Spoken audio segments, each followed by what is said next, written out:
Hello दोस्तों, नमस्कार। स्वागत है आप सभी का विजडम पॉइंट पर। दोस्तों, हम देख रहे हैं हिंदी साहित्य से संबंधित एक महत्वपूर्ण श्रृंखला जो कि आधारित है डॉक्टर गोविंद पांडे व सरस्वती पांडे जी की किताब हिंदी साहित्य एवं भाषा का वस्तुनिष्ठ इतिहास पर। दोस्तों, ये वीडियोज़ आने वाले टीजीटी, पीजीटी, असिस्टेंट प्रोफेसर और यूजीसी नेट की परीक्षा की दृष्टि से बहुत ही महत्वपूर्ण हैं।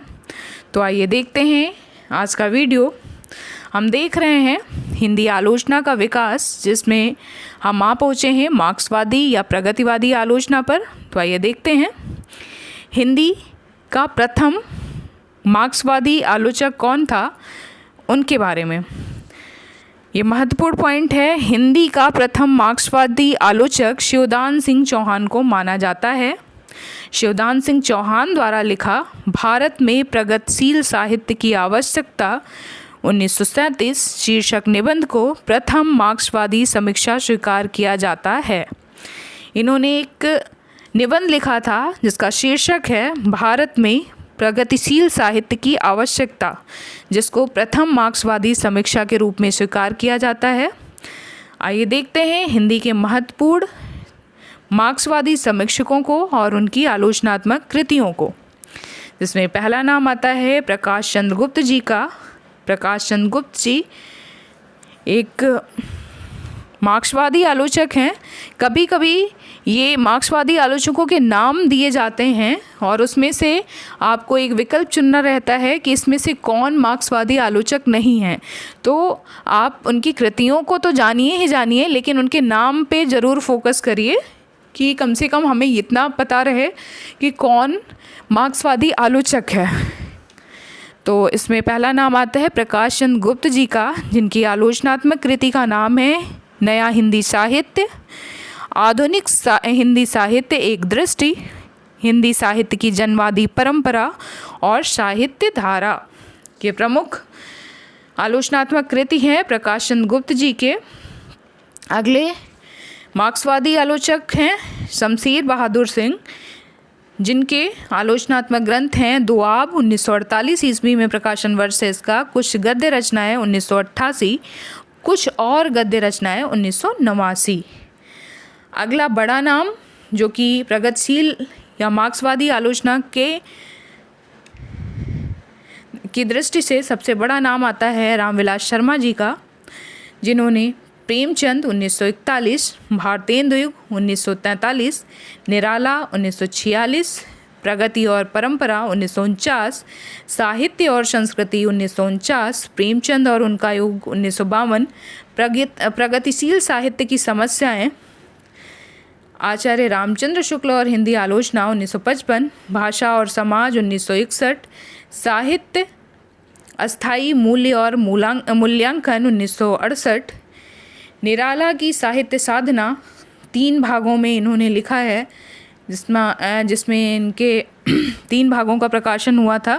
पहले भाग का 1969 में, दूसरे भाग का 1972 में और तीसरे भाग का 1976 में। निराला की साहित्य साधना इनकी प्रमुख कृति है।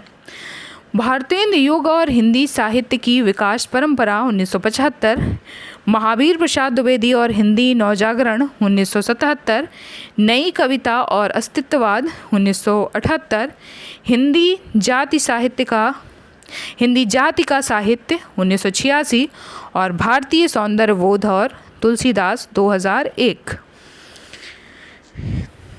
रामविलास शर्मा जी, जो कि अंग्रेजी भाषा के अध्यापक थे, इन्होंने पीएचडी और एमए इनका जो है वो अंग्रेजी भाषा में था, लेकिन हिंदी साहित्य में अपनी रुचियों की वजह से आए। और इन्होंने जो काम निराला जी ने किया था कि वो अपने लीक से हट के चलते थे, सेम वही काम इनका आलोचना के क्षेत्र में है। इन्होंने बहुत ही सिंपल और बहुत ही साधारण शब्दों में अपनी आलोचनात्मक कृतियों में जो सबको समझ में आ जाए, बहुत ही सरल शब्दों का चयन किया है। इनकी आलोचनात्मक कृतियों को आप पढ़ेंगे तो पाएंगे कि इन्होंने बहुत ही सहज और सरल भाषा का प्रयोग उसमें किया है। अगले जो आलोचक हैं मुक्तिबोध जी के आलोचनात्मक ग्रंथ हैं कामायनी, एक पुनर्विचार 1961, नई कविता का आत्मसंघर्ष तथा अन्य निबंध 1964, नए साहित्य का सौंदर्य शास्त्र 1971। इनकी 3 प्रमुख आलोचनात्मक कृति हैं, जिसमें एक है कामायनी का पुनर्विचार, नई कविता का आत्मसंघर्ष तथा अन्य निबंध और नए साहित्य का सौंदर्य शास्त्र। शिवदान सिंह चौहान, जिन्हें प्रवर्तक ही माना जाता है, मार्क्सवादी समीक्षक के रूप में, प्रथम मार्क्सवादी समीक्षक के रूप में इनको स्वीकार किया जाता है। आइए देखते हैं इनकी प्रमुख आलोचनात्मक कृतियों को, जिसमें पहला नाम है प्रगतिवाद का। प्रगतिवाद 1964, साहित्य की परख 1946, हिंदी साहित्य के 80 वर्ष 1954, साहित्य अनुशीलन 1955, आलोचना के मान 1958, साहित्य की समस्याएं 1958, परिप्रेक्ष्य को सही करते हुए 1999। ये प्रमुख आलोचनात्मक कृतियां हैं शिवदान सिंह चौहान की। अगला नाम है नेमीचंद्र जैन जी का। ये भी मार्क्सवादी समीक्षक के रूप में जाने जाते हैं। इनकी आलोचनात्मक कृतियां हैं अधूरे साक्षात्कार 1966, रंगदर्शन 1967, बदलते परिवेश 1968, जनांतिक 1981, भारतीय नाट्य परंपरा 1989, दृश्य अदृश्य 1993, रंग परंपरा 1996, रंग कर्म की भाषा 1996 और तीसरा पाठ 1998। ये प्रमुख आलोचनात्मक कृतियाँ थीं नेमीचंद्र जैन की। अगले मार्क्सवादी समीक्षक हैं अमृत राय जी, जिनकी आलोचनात्मक कृति है नई समीक्षा 1943, सहचिंतन 1967, आधुनिक भावबोध की संज्ञा 1972 और विचारधारा और साहित्य 1984। रांगे राघो का नाम आता है ये मार्क्सवादी समीक्षकों में रांगे राघो का भी नाम आता है। देखते हैं इनकी आलोचनात्मक कृतियों को, जिसमें है आधुनिक हिंदी कविता में विषय शैली, आधुनिक हिंदी कविता में विषय और शैली 1962, आधुनिक हिंदी कविता में प्रेम और श्रृंगार 1961, काव्य कला और शास्त्र 1955, प्रगतिशील साहित्य के मानदंड 1954, समीक्षा और आदर्श 1955, काव्य यथार्थ और प्रगति 1955 और काव्य के मूल विवेच। ये थे रांगे राघो जी के प्रमुख आलोचनात्मक ग्रंथ। अगला बड़ा नाम आता है नामवर सिंह का, जो कि एक प्रगतिवादी आलोचक हैं। इनके आलोचनात्मक ग्रंथों में पहला शीर्षक है हिंदी के विकास में अपभ्रंश का योग 1952, छायावाद 1955, इतिहास और आलोचना 1957, आधुनिक साहित्य की प्रवृत्तियाँ 1962, कहानी नई कहानी 1965, कविता के नए प्रतिमान 1968। एक ये रचना है कविता के नए प्रतिमान, और दूसरी एक रचना है जिसमें मुझे तो खासकर बहुत कन्फ्यूज़न होती है कि कौन सी किसकी है। तो कविता के नए प्रतिमान, जिसका प्रकाशन वर्ष 1968 है, इसके रचनाकार हैं नामवर सिंह, और नई कविता के प्रतिमान लक्ष्मीकांत वर्मा जी की रचना है। तो इन दोनों में मुझे बहुत कन्फ्यूज़न होती है, उम्मीद शायद आप लोगों को भी होती हो, लेकिन इसको ध्यान रखिएगा। इनकी अन्य आलोचनात्मक कृतियाँ हैं दूसरी परंपरा की खोज 1982, वाद विवाद और संवाद 1989 और आलोचक के मुख से 2005। ये प्रमुख आलोचनात्मक ग्रंथ हैं और बहुत ही महत्वपूर्ण भी हैं।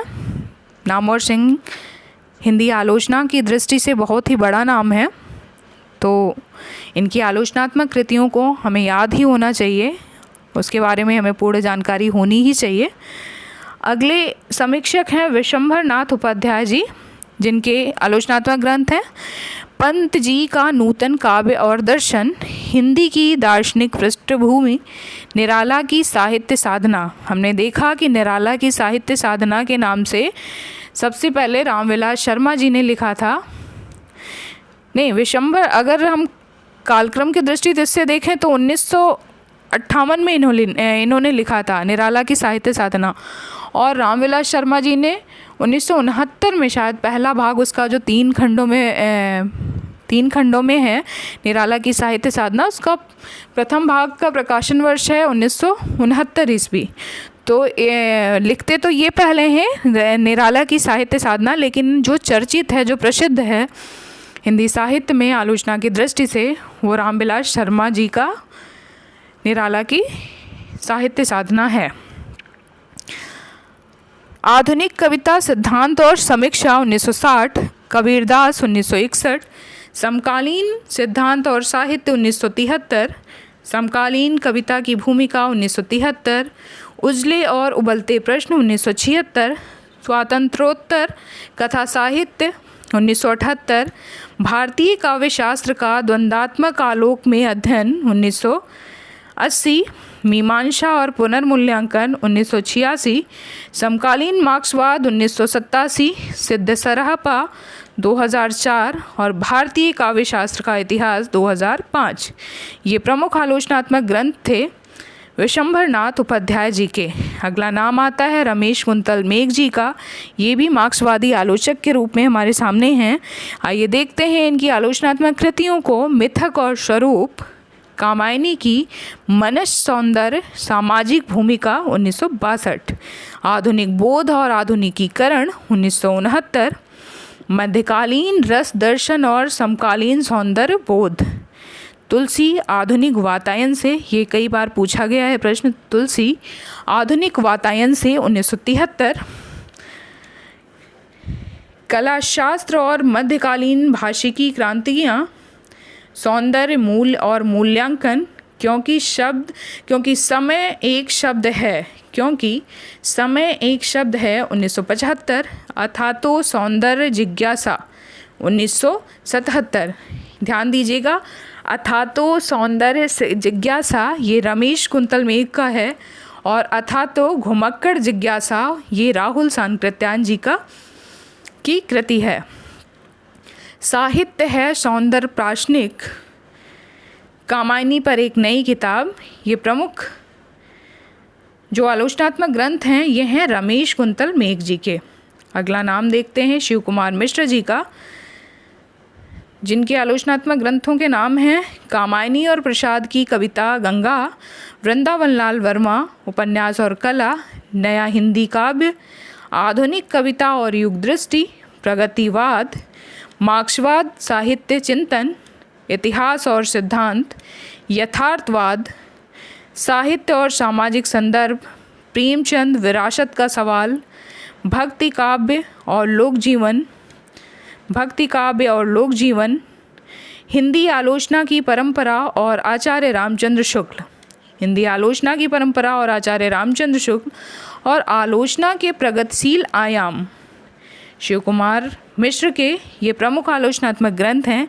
और अगला नाम आता है विश्वनाथ त्रिपाठी जी का।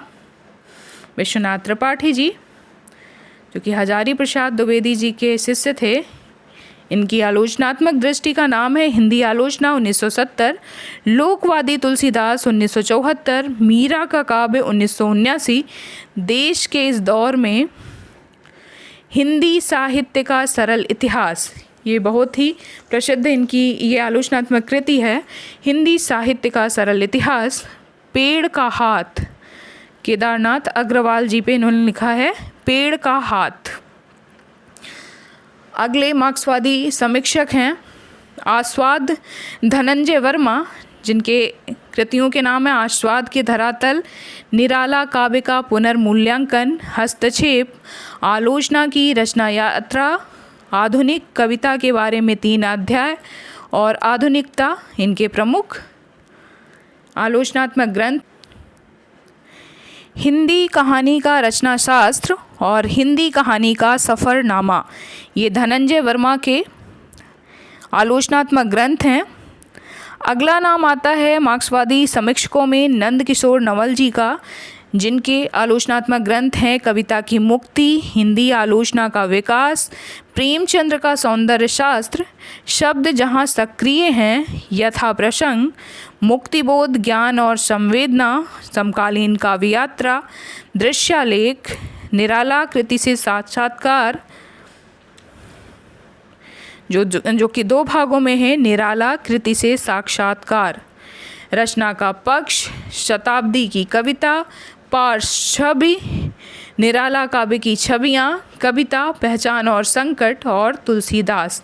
ये प्रमुख काव्य कृतियाँ हैं, ये प्रमुख आलोचनात्मक कृतियाँ हैं नंदकिशोर नवल जी की। अगला नाम है मैनेजर पांडे जी का, जो कि एक आलोचनात्मक, ये भी एक मार्क्सवादी आलोचक हैं। इनके आलोचनात्मक कृतियों के नाम है साहित्य और इतिहास दृष्टि 1981, शब्द और कर्म 1981, साहित्य के समाजशास्त्र की भूमिका 1989, भक्ति आंदोलन और सूर्य का काव्य 1993, आलोचना की सामाजिकता और अनभय साचा। ये नाम कुछ अलग है, अनभय साचा, लेकिन ये पूछा जाता है परीक्षा में, इसलिए इसको ध्यान रखिए। अनभय साचा 2012 में प्रकाशित 2012 में प्रकाशित इनकी आलोचनात्मक कृति है। नाम है मैनेजर पांडे। अगला नाम है शंभुनाथ जी का, शंभुनाथ सिंह। दिनकर कुछ पुनर्विचार, साहित्य और जनसंघर्ष, तीसरा यथार्थ, मिथक और आधुनिक कविता, बौद्धिक उपनिवेशवाद की चुनौती और रामचंद्र शुक्ल, प्रेमचंद का पुनर्मूल्यांकन, दूसरे नवजागरण की ओर, धर्म का दुखांत, हिंदी नवजागरण और संस्कृति, सभ्यता से संवाद। 2008 में प्रकाशित इनका महत्वपूर्ण आलोचनात्मक कृति है ये सभ्यता से संवाद 2008, शंभुनाथ सिंह। शिवदान सिंह चौहान ने 1946 में प्रकाशित अपने लेख साहित्य की परख में विजयी विश्व तिरंगा प्यारा को महान साहित्य कहने वाले अमृत राय और भारतेंदु को शेक्सपियर से भी बड़ा बताने वाले रामविलास शर्मा का विरोध करते हुए संकीर्ण राष्ट्रवाद और कुत्सित समाजशास्त्र के विरुद्ध टिप्पणी की थी। ये एक विवाद है, इस पे फिर से इसको पढ़ते हैं और समझते हैं। शिवदान सिंह चौहान ने 1946 में प्रकाशित अपने एक लेख में, जिस लेख का शीर्षक था साहित्य की परख, उसमें विजयी विश्व तिरंगा प्यारा को महान साहित्य कहने वाले अमृत राय और भारतेंदु को शेक्सपियर से भी बड़ा बताने वाले रामविलास शर्मा का विरोध करते हुए संकीर्ण राष्ट्रवाद और कुत्सित समाजशास्त्र के विरुद्ध टिप्पणी की थी। इन्होंने रामविलास शर्मा जी का विरोध करते हुए बताया था, जिन्होंने भारतेंदु को शेक्सपियर से भी बड़ा कवि बताया था। उसके विरोध में इन्होंने कहा था कि ये संकीर्ण राष्ट्रवाद है और कुत्सित समाजशास्त्र है। डॉक्टर रामविलास शर्मा को और इन्होंने डॉक्टर रामविलास शर्मा की आलोचना को ध्वंसात्मक आलोचना कहा है। डॉक्टर रामविलास शर्मा की आलोचना को ध्वंसात्मक आलोचना कहा जाता है। तो दोस्तों ये थे प्रमुख मार्क्सवादी समीक्षक जिनकी रचनाओं को देखा। उम्मीद करती हूँ कि ये वीडियो आपको पसंद आएगा। मिलते हैं अपने नेक्स्ट वीडियो में, तब तक के लिए नमस्कार।